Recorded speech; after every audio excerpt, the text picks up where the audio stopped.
programs that really can interweave very nicely with integrative health and integrative medicine, what we're trying to do. So Camille's going to speak to us about that today. Great, thank you. Thanks everybody for being here. I want to start off, first of all, by apologizing in advance if we have some construction noise.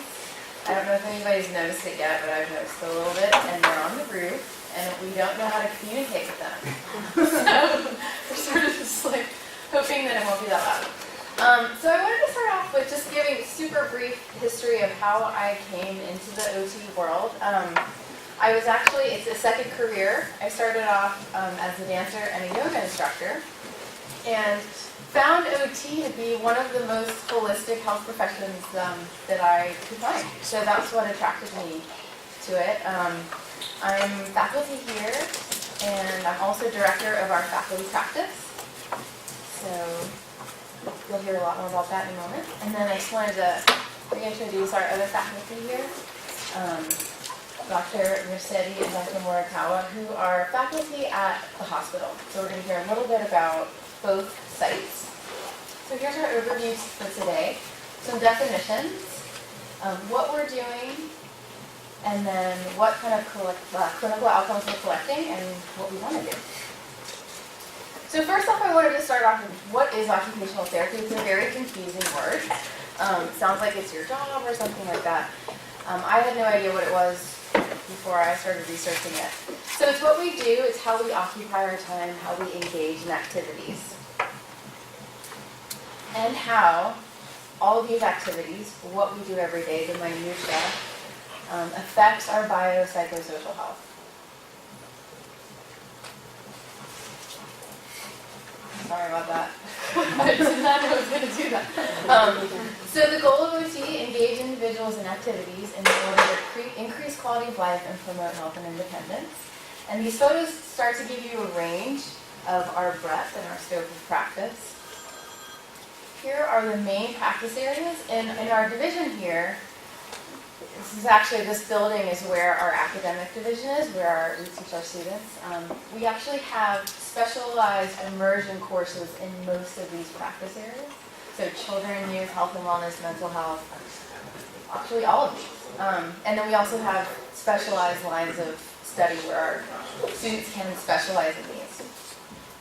Overall, an OT is going to look at how does a person's life kind of balance or not balance. So these are 4 areas that we're usually very interested in. Is the person, the patient, the client able to engage in productive activity, whatever that is, whether it's volunteering, school, an actual paid job, meaningful activity that feels productive to that person. Rest, play and leisure, and then self-care. Our profession actually started out with mental health. It was founded by this group of people, one of which, William Dunton, was a psychiatrist at Johns Hopkins, and he was especially interested in the power of activity or occupation in healing. He actually, it's minor kind of random fact about him, he was also really into quilting, and OT has a history of kind of engaging patients in crafting. It's sort of a lost art at this point for the most part, but that's where some of the history is. This connection between engaging in creative and meaningful activities. So, oftentimes at USC we're using this word more and more, life management, because that word occupational therapy, it's kind of confusing, sort of doesn't really encapsulate what we do. So I personally like life management better, and there's actually some discussion in the profession of people wanting to change the name. I highly doubt it'll ever happen, but we talk about it sometimes. So these are some of the domains that we're going to typically look at with a patient. And essentially it's looking at how do they manage their life? How do they do what they want and need to do? So here are the spectrum of services at Keck Medical Center. On the acute side, this does not cover, this doesn't even touch all the diagnoses we see. It's just some of our specialized programs. And then you can kind of go, so it starts on the acute side and then goes over more towards the management of chronic conditions, prevention, and wellness. And so now we're going to hear a little bit more about our services at the hospital.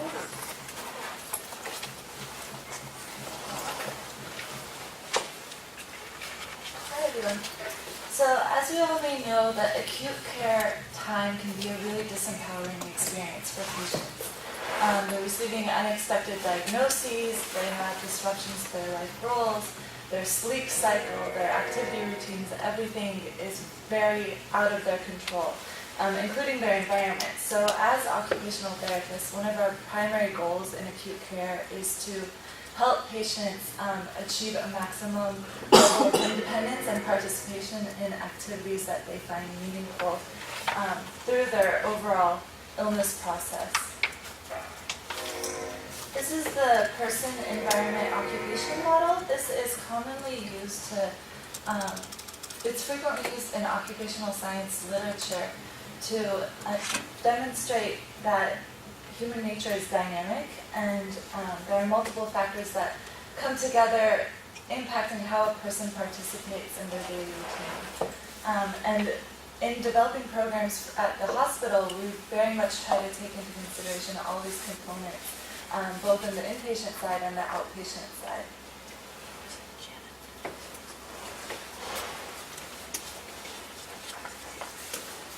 Hi everyone. So while we work with a wide variety of patient populations at the hospital and on the acute care side, like Dr. Dieterle had mentioned before, we just wanted to mention a couple of the specific programs that we have. There's low vision, lymphedema and edema, transplant, oncology, cystic fibrosis, neurology, psychiatry, and hand therapy. And we know that many of you happen to be oncologists or work in the field of oncology, so we added this slide specifically about occupational therapy and oncology.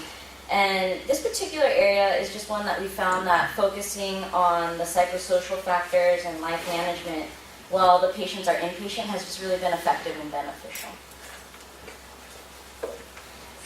I wanted to briefly touch on some of the barriers in acute care and just shed light on why the integrative and holistic health topics and issues are really critical to address while inpatient and in the acute care setting. So the first one is extended length of stay. Some patients, for example, often oncology patients, stay in the hospital for longer periods of time. And then they're on precautions, or a lot of patients are on precautions, so protective isolation or chemotherapy precautions. And this can really be difficult, especially in the cases where like a gown or a mask are required, because it really limits human contact when you think about it. It's very hard to read facial expressions. It kind of creates a physical barrier between the patient and whoever the individual coming into the room is. And then it can also really prevent the patient sometimes from leaving the room. There's also stress of the medical environment, so just the unfamiliar surrounding, the noise, the different beeping from the machine, and then people always coming in and out of the room. And then, on top of that, it's very difficult to feel in control sometimes on behalf of the patient. So social isolation. Sometimes patients are confined to their room, and they're not always in control of who they see and when they're able to see them. They're away from constant contact with others, and especially family members. And then on top of that, aside from family visitors, they're often limited in their meaningful social interaction. Depression and anxiety often result from the environment, or as I mentioned, the lack of control, stressful surroundings, and the unknown future, as well as any medical changes. And then lastly, I put communication changes. So sometimes just from different surgeries or being in the acute care setting, different changes in medical status, the way that people often communicate can be altered very significantly. So for example, if they have head and neck cancer and they have a surgery, they might have to resort to nonverbal ways of communication or writing, and that's a huge change. So for occupational engagement, very frequently due to the barriers that I kind of just touched upon, patients often experience occupational deprivation. And it's just, they're unable or have difficulty engaging in things that are meaningful to them and activities that they're used to doing on a very frequent basis. So it's an area of emphasis for occupational therapists to really try to provide these opportunities and have the patients be able to engage in these and things that are meaningful to them, especially while they're inpatient. So for example, I had a patient recently who really just loves sports. He's always talking about sports, always watching sports. And so I tried to incorporate this into some of the treatment sessions. And one of the things that we did was we made a March Madness bracket for him for the recent NCAA tournament. I'm not sure how many of you are familiar, but if you're not, bear with me. So we made this bracket, and it was just like a really neat opportunity for him to be able to follow the course of the tournament, so kind of be linked to the outside world. But it was also a reason for him to get in and out of his bed every day, so practicing some of the transferring techniques and that sort of thing, and then a way for him to spend his time and something for him to do and enjoy and kind of follow throughout the course. It was, maybe over a course of a month, so it was something that he really appreciated. And then also facilitating comfort in the environment, making the patient feel more comfortable in his or her surroundings. And, a lot of times if someone's not comfortable where they are, they're less likely to want to participate and they're less likely to want to interact with the environment. So really facilitating increased comfort. And then maintaining life balance. And Dr. Dieterle had kind of touched upon those 4 areas that we divide our time use. So productivity, rest, play, and self-care. And as you can imagine, patients in the hospital often don't distribute their time in all of these areas, or even, oftentimes don't include one of those areas altogether. So it's very important that we're able to find a balance where they're kind of touching in each of those 4. Then for lifestyle factors, integrating prior home routine while inpatient, this is something that patients have really benefited from, it seems. Just trying to incorporate their prior home routine as much as possible, and then working to identify and implement and maintain certain roles that they had at home. So if they were a mother, if they were a friend, if they're a daughter, just maintaining those roles while they're inpatient and still being able to maintain those connections. Sleep hygiene in the hospital. Many patients experience sleep difficulty, so they're sleeping at weird hours. They're not used to getting as little sleep as they are at those times. People are coming in the rooms to wake them up at different times. So some of the things that we like to do for that are just to develop a pre-sleep routine, just something that gets them, in the process so that they do it every day and they're used to it and they kind of are getting into that mode of, okay, this is what I do to wind down, and then they transition into sleep, rather than just trying to lay down and, close your eyes and they have all these things on their mind.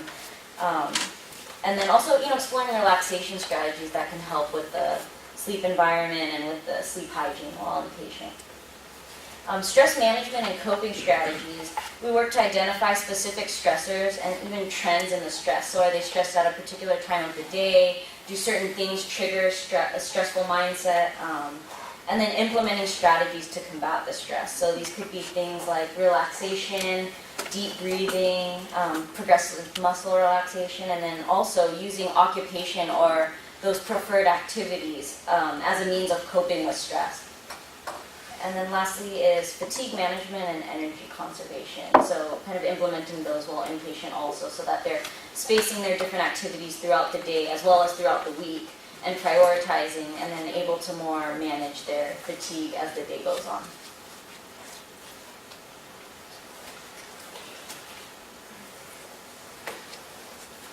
So many of our patients end up leaving the acute care setting with a new body. They may have a physical disfigurement as a result of, for example, many of our head and neck cancer patients.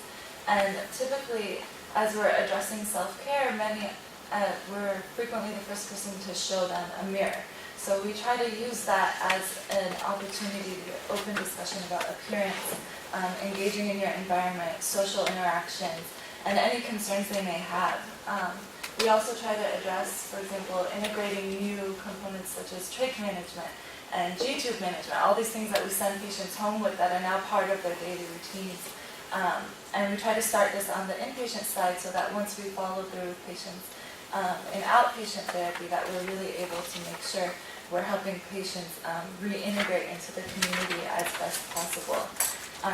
Also along those lines, for example, I recently had a head and neck cancer patient who I knew from their inpatient stay, who would come in and he was always wearing a mask.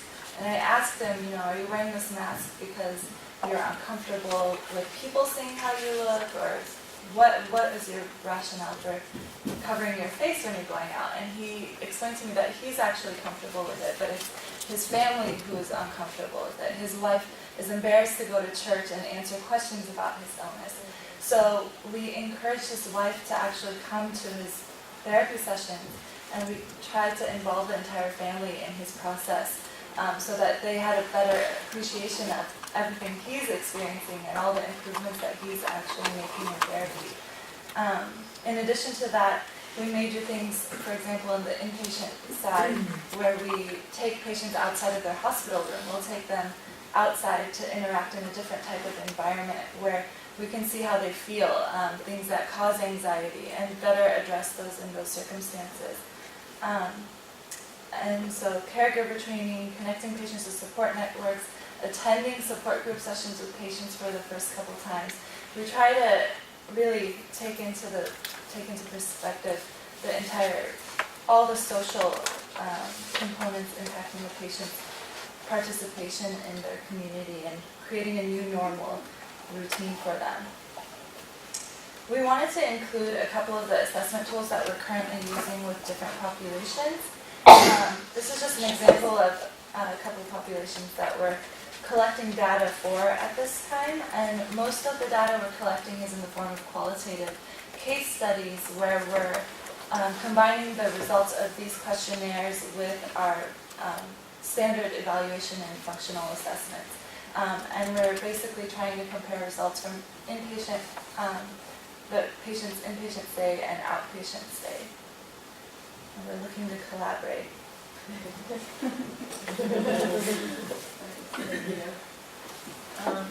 So next I want to kind of shift us a little bit further this way on that spectrum, moving into our lifestyle redesign program. This is kind of short definition. Lifestyle redesign is the process of implementing self-directed, meaning the client directs it, personally meaningful changes to one's lifestyle and daily routines to promote health and enhance quality of life. So we help the client become hyper-cognizant of how their activities affect them and their health. We're going to help them analyze their patterns and the balance in their life. And we position the client as the best director of their own health and their own life. So it's an empowering process for the client. Lifestyle redesign originally came out of it was the intervention protocol for the well elderly study. This was, it was published in 97, the study happened from 94 to 97. And they demonstrated that occupational therapy can be preventative. It's effective as a preventative intervention. They had well elderly, so older adults who did not have serious or debilitating diseases or conditions, and they gave them 9 months of an occupational therapy intervention. And they showed that it does actually mitigate their health risks. It also showed there was a control group that was just an activity group, and the OT group did a lot better than the activity group. So it kind of put the idea of that keeping busy keeps you healthy is not necessarily the case. Well Elderly 2 happened a little bit later, and this was an effectiveness study, broader range, more people. The first one only had, I think, somewhere in the 200s, so this one doubled the sample size and included more different ethnic diversity. Also demonstrated that it was effective.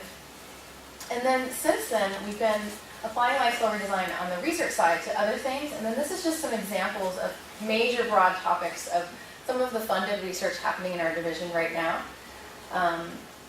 There's probably more than this. I know there's more than this, but these are just some of the broad categories. So clinically, we have taken that protocol from the well elderly study and applied it to a variety of different chronic conditions. What we found is that lifestyle redesign has very, very wide applications. These are the things that we've done so far, but we're really excited about kind of out there and what's next. And what's also fantastic is that these are billable services, so we're able to bill insurance and get paid for them. These are some images from our faculty practice here on this campus. We also have a clinic on the UPC campus in the new student health building. We're right next to PT and across the hall from, thank you. Integrative? No, that's here. This is our location here on this campus. I wanted to highlight this just because sometimes I feel like we're hidden. So we're over in between, we're kind of on the corner of Playground Street and Alcazar. So when we're doing the lifestyle redesign intervention, these are some of the topics that we're going to cover with our clients. It's a very individualized treatment intervention, so we don't necessarily do all of these things with everyone. We go where the client's needs are, but these are the typical things that we're going to look at. And what's unique about this is that occupational therapy historically has been much more concerned with rehabilitation, and moving into the prevention and wellness arena is sort of a new thing for us. New as in the last 15, 20 years. But we also started, well, I guess I misspoke. So we started as prevention and wellness, then we went to rehab, and now we're back. If that makes sense.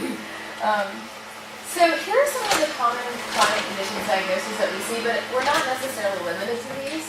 These are just ones that we have found that we're getting referrals for and are able to have some success with. So just a cycle of how we kind of interface is that often we'll see that before occupational therapy, a client might have a lot of barriers to change or lack of motivation. Maybe they're not engaging in health behaviors, their symptoms get worse, their condition worsens. And then they have the poor self-efficacy, so they're not feeling good about themselves and their health condition. With OT, when you add that, we're going to help the client break down the barriers, get more engaged, start actually doing more health behaviors and more health activities in their daily routines. Their symptoms improve, their condition improves, and then they feel good about themselves. They feel like they've made a positive action in their life and in their health. So getting into a little more detail of some of the things that we do in treatment, we spend a lot of time on coping and compensatory strategies because most of our clients are undergoing change of some kind, and change is stressful. Many of our clients' conditions are exacerbated by stress and also cause stress, so we spend a lot of time on stress management. As we've seen before, engagement in meaningful activity can be an incredibly healing process, so we focus there. And then we often spend a lot of our time doing a problem-solving and planning approach. It's very much like a coaching approach, and we use that word in our marketing materials often so that people understand it better. Because sometimes they don't understand what occupational therapy is, but if we say it's kind of like life coaching or health coaching, although we have a lot more credentials than life coaches and health coaches, it can look similarly in that we're sitting down and we're talking about what they're doing in their life and what they want to change. So here are a few examples of some of the coping and compensatory strategies. We're going to look at pacing, energy conservation, how do we adapt to the environment, whether it's home, work, driving, any environment that the client is in. And one of the great things about OT is that we can go into different environments and still bill for the service. So for example, with my weight management clients, I've gone to the grocery store with them, I've taken walks with them, I've ridden bikes with them. With some of our college student clients, we go to the dorms, we go to the library, we go to the Starbucks. We have a really wide variety, and because our goal is occupational engagement, it's critical to our profession to be able to do that. Some other things that we work on is looking at some just basic stress management tools, like looking at what can you control versus what can't you control, making a plan based on that. We do a lot of relaxation training, and actually coincidentally, 4 of our OTs right now are certified yoga instructors, so it's seeping in. We do a lot of those different exercises within our treatment. Laughter, and actually I think everyone knows, there's a laughter yoga study here. So using that, and of course, helping people engage in exercise. And a lot of times what will happen in a session is sometimes we'll do the exercise, but most of the time we don't actually do it. We just talk about how are they going to do it for the rest of their week. So if someone needs to be taking a 20-minute walk, most days, if let's say that's a very common goal for a lot of our clients. It's just doing something physical most days of the week. We actually spend most of our time in session breaking down all the barriers to that and how are they going to really make that happen in their life this week. So I might say, okay, so you want to take a walk. Well, when do you want to take a walk? Where? What time is it going to be? What do you need? Do you have the right shoes? Where are you going to go? Is it safe? Is it going to be dark out? Are you going to walk your dog? Are you not going to walk your dog because your dog is going to distract you? So we get really into the minutia of making these things happen in their life. More ways of coping, so many different ways. This picture does not look very relaxing.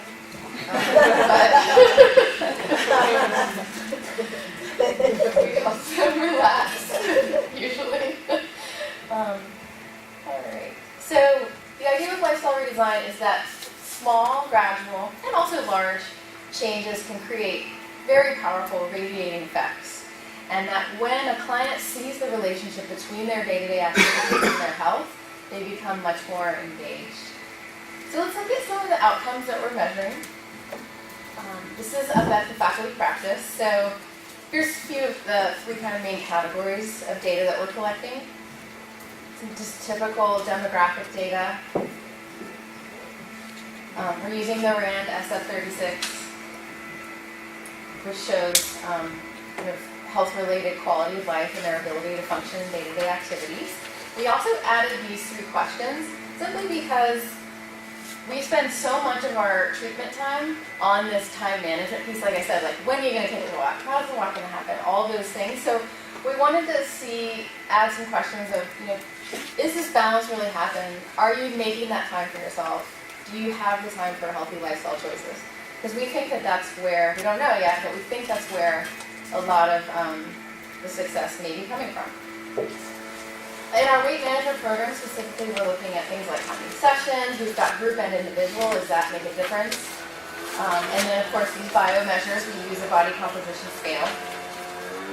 This is some of our outcomes from a few years ago, and then right now we're still in collection phase for the most recent ones. But it's pretty good compared to what's out there. And we found that the more times people come, the more weight they lose, and that's good. These are some things we want to measure going forward, looking more at those biomeasures. And then additionally, we want to measure things like what's the impact on surgery. We have one aspect of our weight management program is part of the bariatric surgery program. Some insurances require a behavior modification program before authorizing a bariatric surgery. So we get a lot of those clients coming in, and we want to see how many actually did get the surgery because they did our program, they decided not to because they did so well. How does it compare to people who did our program before surgery versus people who got the surgery without our program? These are questions that we want to be able to answer. And then some qualitative outcomes. These are just a few client comments. We have them fill out a client satisfaction survey at the end. So these are some quotes that they've written in. And I think this is so interesting because this client really connects that it's more of a stress and emotional health is where she needed to work to manage her weight. And I think that really speaks to the complexity of weight management, that it's usually not just a simple like, oh, I'll just eat a little bit less and exercise a little bit more. Our clients are usually much more complex than that. Here's another one, again, about coping with change. This is a pre-bariatric surgery client. And then with our chronic pain management program, these are the different measures that we're using. And if you look, there's several different self-efficacy scales that we're using. So we want to emphasize, occupational therapy may not take away the pain, but we want to measure, is this person able to better engage in activity and live their life despite the pain? That's where we really want to see, are we making a difference? In our college student program, this is another one of our largest programs. Usually, our typical college students a little bit less sort of medically involved. It's usually more of that just getting through daily stressful life of a college student kind of stuff. So here's what we're measuring there. And with that, we're just using a questionnaire that we created. So this has kind of just been a brief overview of what we're doing clinically, but I think there's just so many different opportunities for different things to look at and different ways to collaborate. So with that, I wanted to open it up to questions and discussion. Yeah. Just an excellent overview. I wonder, in the patients that you see, the differentiation between people who are kind of sad and demoralized versus depression. Because there's different risks. In fact, sometimes depressed patients, you'll tell them these good things to do, and they get more depressed because they can't even get motivated. Right. And I think, you're grossly underutilized. There should be much more use of your services. I think they're so valuable. But do you do any screening for psychopathology versus symptomatic reaction to a sad life situation? That's a great question. So at the moment, we don't have any specific or formalized screening tool for that. It's definitely something that we'd be looking at in our evaluation, is what are the barriers to occupation? What are their different symptoms and what are their barriers? But I think that brings up a great point. I mean, it might be something we could work on together as a group, because I think there's going to be a fundamental difference in the outcomes. Someone who's got, diencephalic major depression Right. versus the patient, not that they might improve as well, but it's going to be a very different type of interventions, and that maybe we could work together, because most patients are going to, I think, do marvelously with what you're doing. Those who don't maybe would still benefit, but with a more classic psychiatric intervention. Definitely. And right now, we do commonly partner with psychiatry and psychology in various capacities, with clinicians here at USC and also clinicians off campus. One of our greatest partnerships actually is student health. We co-treat quite frequently, not at the same time in the same room, but just over the same span of time. And what we find is it's such a great partnership because psychologists or psychiatrists or whatever different type of professional can really get into more of the psychotherapy and the medication management and those types of things. And we focus on just day-to-day, practical, getting through the day. So it can be a really great partnership. Absolutely. Okay. Along that same line, and this is like, I would really encourage this, because I think front line, when somebody comes in with a cancer or like head and neck deformities and stuff, I don't think as practitioners we know how to tell the difference, much less people who are not integratively oriented, between what is a major depression or a minor depression versus appropriate grieving. And I think the first thing I would really like to see this group do is help the family practice department know the difference, because it's grossly different when a person who's grieving is hard to treat until you get them through it, but you can get them through it. Somebody who's depressed, it's like there's nowhere to go until it's treated, I'd really encourage us to do that. Yeah, there's actually some very good literature on that, and it's relatively easy ways to make some of those differentiations. I can give you some papers that are on that, but maybe we could just have a session talking about that, because you're going to get a fundamentally different response in someone who has a family history of depression and who is depressed with regards to this versus someone who, say, is just kind of mourning the loss of a whole bunch of things, and it's a different strategy, and the response is going to be different.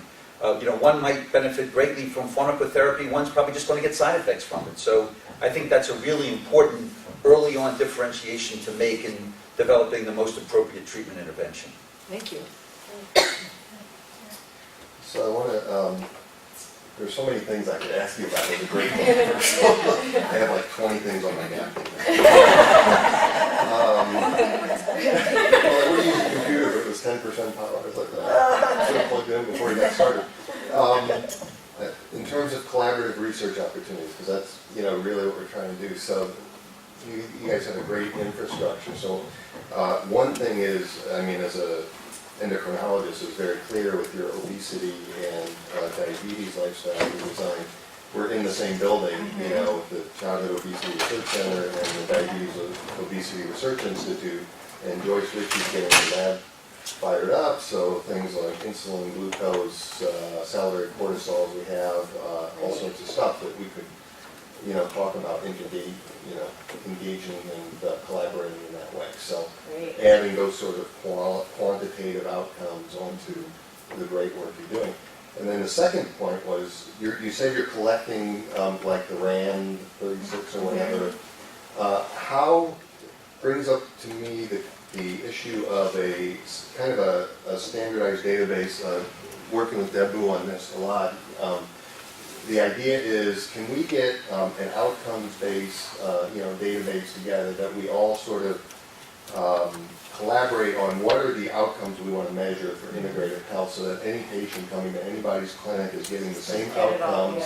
We're just collecting the data You know, so whether it's the RAND, whether it's a well-being scale, I saw you use perceived stress scale, I'm very familiar with that. So that basically all of our clinical, you know, material also becomes just sort of a, you know, really a mine of very rich data for integrative health researchers. That'd be fantastic. Are you guys, the data you're collecting now, do you enter it into database in that way? What do you In a do? very rudimentary Okay. way. We've got student workers taking paper charts, putting them in Excel files. We just don't have the infrastructure for much more than that right Are now. you using are you using validated tools, or do you have, are these your own, the ones that you showed, Most of the right? assessments I listed Yeah. are standardized Right. and valid, but there's a couple that we created, just because we haven't found one that exactly captures what we want. But One of the things that we've discussed at our clinical committee is exactly that, to put together a set of outcomes that we feel should be part of the standard of care, so not things that you would need to get consent or that would be focused for a study. Obviously, if you're doing a focused study, you may add more things, but these would be things, as you said, that we would have and be able to capture and hopefully develop on an iPad-based or some other tool where it captures automatically. So when a patient responds to questions, you know, there's no data entry, you capture it right away. And using patient-centered outcome research tools or the ones that are available on the Promise website, patient-reported outcomes, PROs, that's sort of the latest way that we're supposed to be collecting these data. So we also put in a grant, as you know, through the Institute and in collaboration with the AYA program to develop this database, because we're going to need some funding for it, obviously. But this is, you know, and we'd like to work with you as we move forward to make sure that, you know, the kinds of things we're capturing are concordant and make sense. Because you're seeing this population probably to a greater extent than anyone else is, you know, in terms of, as we build out our different clinical offerings, you guys are the ones that have probably the largest array of existing services that we are citing every time we do our dog and pony show everywhere. So, so whether you know it or not, I'm sure you know. I want to follow on with that. I've said this to the people in occupational therapy a number of times, but I think one of the very important things that you folks have done is to monetize this whole thing. So lifestyle redesign is generally reimbursable. I work with some of the Parkinson's disease patients, and sometimes they come to me with an unpaid bill, but I send it right to Camile. And I think that has a lot of meaning for us as we try to find financial support for services that are not traditional. So these people have really led the way. thank you. This is a great talk and really good discussion. I'm interested in the adapting to the environment. I have a couple of patients that are chemically sensitive. They can't go to a yoga class even though it's good for them because people wear body scrub or whatever. And in particular, somebody who's becoming more isolated because she is afraid to go to a public lecture or anywhere. And could an occupational therapist help somebody like this? Absolutely. So we actually have a whole subset, I didn't really go into this much in this talk, but there's a whole subset of occupational therapy called sensory integration. And we look at how someone incorporates the input stimuli. It's into all also their noise, also senses. bothers me. Exactly. So she's probably, it's one of the measures we do for our pain management program, but it's called the adult sensory profile. We use it with children too, especially with autism and other things. It kind of gives you a picture of what sensitivities you have and how it plays in with your different senses. And we use it, many of our chronic pain patients have a lot of sensitivities, and then they also have low registration, which essentially means that they don't detect stimuli as quickly as an average. And so they don't see their pain coming on, they don't feel it coming on until it's overwhelming. But anyway, I think that would be a fantastic application. Do you work on the other end? Because I was having a meeting with this person, and there was somebody down the block smoking a cigarette, and she could smell it Wow. way before. So do you work with that over-sensory? Definitely. And Yeah. what this physician was talking about too, she's got a diagnosis of depression, But I think she's just upset because she can't fit into the world. Mhm. I don't think she's clinically depressed, and I'm worried about the medication she's on. That is just exacerbating the whole problem. Yeah. Okay. I may contact you for a Yeah, recommendation. recently we've had several patients with noise sensitivities that we've been working on that have been somewhat debilitating if they can't be in certain environments. Right. And yeah, so I think they'd be a big referral. Thank you. Yeah. One thing you didn't talk about, and I think it's huge, especially in this school, is one, the use of cinema and visual arts or games, but the other one is the tamoxifen patients that have mild memory loss. The brain, at Children's Week, any kid on chemo gets a cognitive assessment. 30% of leukemic kids have learning disabilities. But in adults, let's say the tamoxifen group, you probably know more than I do, giving them a cell phone, and I absolutely have no idea how to do this, but at 60, I joke about my memory chip. I look at people and say, if you remind me, I'll get that done, but I'm likely not to remember it. Where at 40, I would easily remembered it. I'm wondering where in this OT department we have, modern computers, cell phones, iPads, where patients leave breast cancer clinic with their tamoxifen and their iPad, and their program or their app, so that they just don't go nuts with their recipes, going to the store, taking care of their children, and 5 tasks for a day. That's such a great point to bring up. And OT has a history of cognitive rehabilitation with all different kinds of cognitive issues, so I think this could be a really interesting area to pursue. One thing we'd like to do, I think a lot of the practices in the Cancer Center are going to be moving more towards this, and I think and these are systematic assessments of our patients, which we typically don't do. The first thing we need to do is screen them for emotional distress, because this is something that the Commission on Cancer, which accredits our institution, is requiring. So there's a whole bunch of metrics that the hospital is actually putting up some resources for us to do because they have to. So it's an opportunity for us to say, well, if we're going to be doing that, what are some of the other systematic checklists that we should be, obtaining on our patients just based on what their needs are, and then what are the systematic evaluations we should be doing on the patients, particularly those that are at risk for emotional distress. I think baseline cognitive, which is a very difficult area to measure. Doing cognitive testing right takes a lot of time, and it's hard to interpret the data too, because you tend to get, when patients are diagnosed with cancer and they're sort of in this state of shock, they perform very poorly on cognitive tests. And so there's a lot of interference there. They're very hard to interpret, but they're important to measure. Yeah, and cognitive testing is a billable service for OT, which is helpful. But as you know, in an acute setting, it's hard to interpret when someone is undergoing a big change in life. One of my other napkin questions was about the hospital environment. I was really glad you guys brought that up. Just the stress and the degree to which it seems to me, in a certain sense, our regulatory environment has, I'll give you an example, has led to, in some ways, an environment that is really not at all a healing environment when you're in the hospital. And what are you supposed to be doing in the hospital? Is being healed. So, for instance, my stepson was hospitalized briefly recently, and I sat in his room with him, and on every wall is a big poster of the pain scale. How much pain is it? And as it gets up to 10, it's getting redder and redder and exclamation points. And I'm like, this is like a hypnotic suggestion everywhere you turn, being in pain.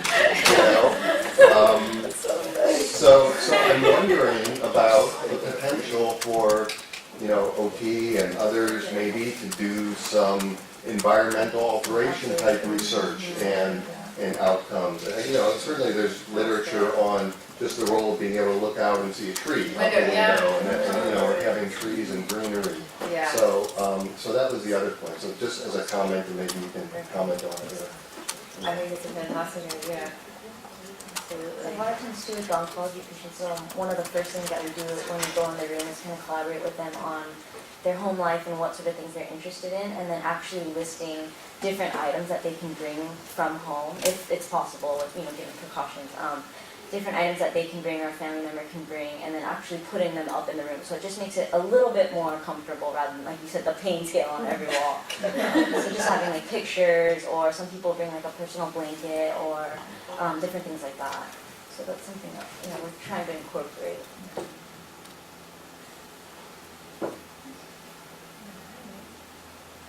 Any other questions, comments? Let me ask, Armity, Armity's directing our education efforts. Anything pop up to you in terms of medical student or other education where, OT sort of, this approach, it seems like for me, every patient I see I should refer to OT. Because I try to do some of those questions and ask people about that, but, in a medical, clinical encounter, you just don't have time, of course, to get into all that, but it's what's so critical. And I'm just wondering from the educational standpoint, or Kristen, maybe you can comment from a student standpoint, what you've heard today might offer our students of today. Yeah, absolutely. We're in the process of setting up a 40 selector, and one of the goals of that is like their own wellness and how, the burnout and stuff, and how they would do their own lifestyle management. And I think that one of the things that they could do, like a field trip, which is in the process of being developed, is to spend some time at the OT center, working and seeing how they would coach their patients into that, and also how they would incorporate some of these into their own wellness and lifestyle.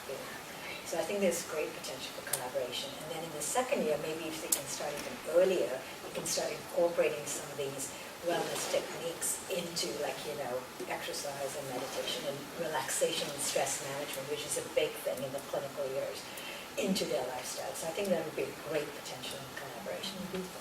I agree with that, and I would say that even earlier, from the very beginning, there are definitely opportunities, like we discussed on the retreat, for instance, during the first week of orientation. Seriously, because I just learned, I know that the OT came to our campus a few weeks ago and brought some pet therapy dogs. And it was a very popular day among medical students. Everyone was very happy to have the dogs around and kind of learn about what OT had to offer. And we didn't really have any exposure to that before. So just kind of bringing that in earlier. And in addition, the student group has many different activities planned to set up for next year. And one of the things we would love to do is have you come talk to us for a lunch talk at some point. So we'll discuss that. Great. Has there been a lot of work done in developing programs that can be done remotely from people that can't travel, or where you have interactive internet-based, or even for people that aren't internet savvy, even just unidirectional, watching it on TV or something? Because a couple of things about that. Number one, it would be great for people that can't travel, but also we're finding that in a lot of our younger patients, they actually prefer to engage on mobile phones and things like that, and it's part of their social network already, and so they're sort of used to interacting that way. In fact, it's been shown that younger people are much more public about their medical data, and they'll share it on Facebook and all sorts of things, and there's support groups that are forming on Facebook, and it's something that it's a generational thing, obviously, just because they've grown up interacting that way, so it's normal for them. And then finally, there's an opportunity to do that with our own patients through the Starlight Network, which is the televised, the beamed in to all the rooms under the Skylight, I'm sorry. So I haven't actually seen it, but I know the people at the hospital are really excited about putting all sorts of different programs on it. And you may actually try to fashion something that, number one, would be useful for the patient to see right on site, but number two, will make them and their physicians aware of the programs you do have, so that they may want to access them in the future. So post-op patients, cardiac rehab, we have it in the infusion center for patients getting chemo. There could be some relaxation things that they can do, and it is interactive, so the Skylight program, I think, allows patients to actually interact with the system and capture information about them. Great. It's something to think about. One thing we've started doing is video conferencing our one-to-one sessions. So we are able, most of the PPO payers are reimbursing us for, they're calling it telehealth or video conferencing treatment. And because our treatment is often so conversational, it's a pretty good fit. And also because many of our chronic pain patients have resistance, but also just travel exacerbates their pain. And then we also try to see our patients once a week, oftentimes for months, sometimes even longer than that. So coming in each week can be a real burden. So the video conferencing is been great. We just started about a month ago, and a lot of our patients are really excited about it. I just wanted to, you're the pediatric oncology woman, I was really intrigued by what she said. I mean, do you have the ability to fund creating apps that'll be tools for people that have various kind of impairments, like cognitive impairment, like you were talking about?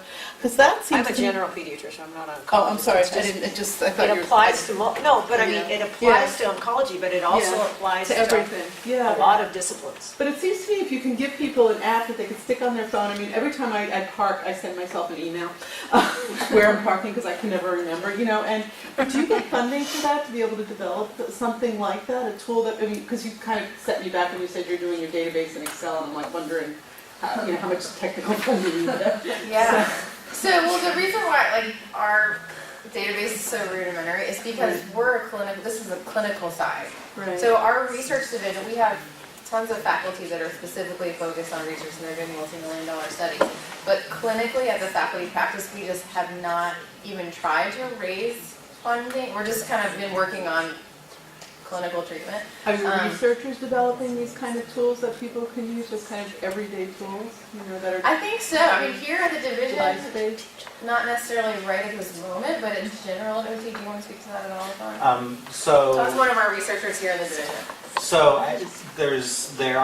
there are some collaboration with Skip Rizzo and the VR Virtual Reality Center. So we do have some collaborations on the technology side. I don't know that any of us are specifically looking at applications as far as developing mobile apps. I think we're more interested in the utility of what's already out there.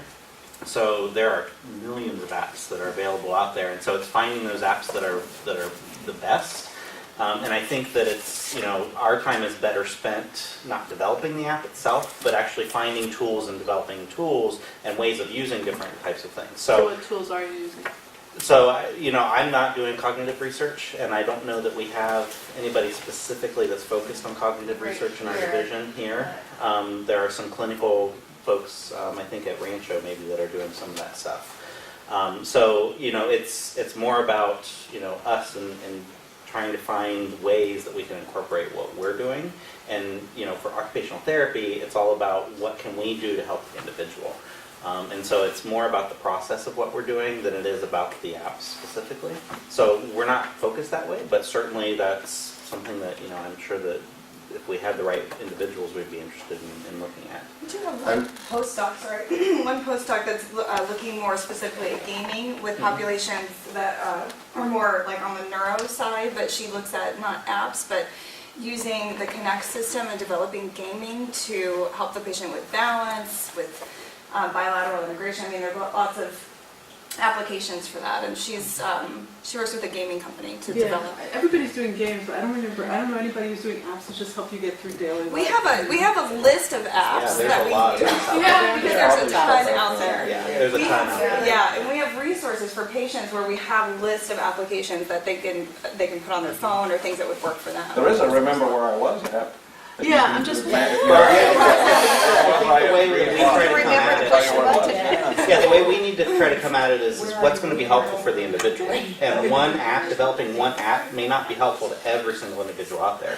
And so we try to individualize the care and focus on what can we do as occupational therapists. You know, and maybe it's this app, maybe it's a set of 4 apps, maybe it's using the phone in a different way, maybe it's having somebody else, you know, a caretaker and educating a caretaker. So it's not specific to just one narrow focus. It's really talking about the person in their context and in their environment. Right, So, I'm just thinking, can you create an app that's a little more global than just where am I, where did I park, you know, all the ones we know about. it would be great. I just want to point out, I mean, that's one of the things that this institute allows for the possibility. I mean, 3 talks ago, Marion Tina Goetz from the School of Cinematic Arts talked to us, and she's, you know, heading up a whole RCF, like we are an RCF, which is all about this exact thing. How do you utilize images and apps and Technology. video? This is through our, you know, through USC School of Cinematic Arts. So, you know, I can imagine a collaboration between OT, taking your lifestyle redesign program and putting it into that format by collaborating, you know, with the School of Cinematic Arts. And, you know, getting the funding to do that, obviously, but there is money out there for that, as far as I know. It's not my world or my field, but, you know, but that's the kind of collaboration that if there were somebody in OT who was interested in taking that route now we have the connection with that person and that group that's exactly doing that, which is how to use mobile technology and cinema and video and things like that for healing and for health. That's the purpose of her group, so. Also at Viterbi, I walked in one day, they already programmed something for the obesity thing. Those guys over there will program you an app in 2 hours. I mean, that's what they do. But the third one is Marshall School of Business has an entrepreneurial school, and they have venture capital. And if one thing we should promote is product development that's specific, getting to the market, not just for money and grant money for this group, but also for product that we could then use. But using the rest of the university is an important point. To address your question directly, I think that probably a good place to look would be maybe at Rancho and with the brain injury population, because having a schedule of where you're supposed to go and what you're supposed to do is a tool that they've been using in brain injury research forever. So it may be speech pathology and brain injury, and now with all the soldiers, it might become an even bigger thing, that something may exist, we're just not looking in the right diagnostic route to find it. I'm just thinking there's probably great stuff out there that would be great to use, to pull it together. I mean, I love that idea of the obesity, creating apps for people and having that flexibility, which I think is not that tough to do. But if you Google it, you'll be there for the rest of your life looking at it.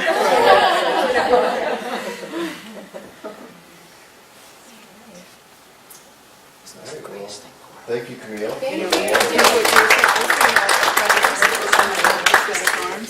And it feels like a world. Next month's talk, do we know the date yet? I just want to make The 5th. June 5th? It's pharmacy. Jim Adams. Oh, Jim Adams. School of Pharmacy. June 5th.